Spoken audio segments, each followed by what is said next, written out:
ሰላም እንዴት ናችሁ? ዛሬ ዘንላችሁ መጣ ነው ሰሊና ሂውማን ሄር ነው ያለ ምክንያት አልያዝነው። የሚገርም ስራ ነው የምናሳያችሁ። ሌስ ፍሪዝ ነው እስካሁን አሳይተናችሁ አናውቅም። ፍሪዝ እንዴት ነው የሚሰራው?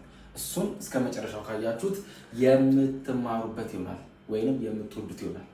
እናመሰግናለን። ወደ ስራው ሻናናናና ስጠሪኝ እመጣለሁ አንቺ ጋር ና ብለሽ ጠርተሽኝ አንቺ ጋር ማረሻው አንቺ ገጠመኝ እኔ ያለኝ ሀገር ገጠመኝ ግን ሂውማን ቤት ያው ገጠመኝማ በደንብ ነው ያለኝ።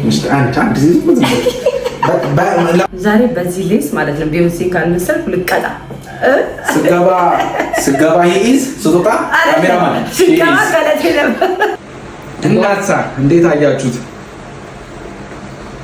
ሬድ ቢት ሳሎን ይለያል ስንል በምክንያት በምክንያት ነው። በጣም የሚያምር ሌስ ነው የተሰራው። እንግዲህ ይሄንን ፀጉር ከፈለጋችሁ ሰሊና ጋር መታችሁ ማግኘት ይችላላችሁ። መለጠፍ ደግሞ ሬድ ቢዩቲ ሳሎን ይለያል።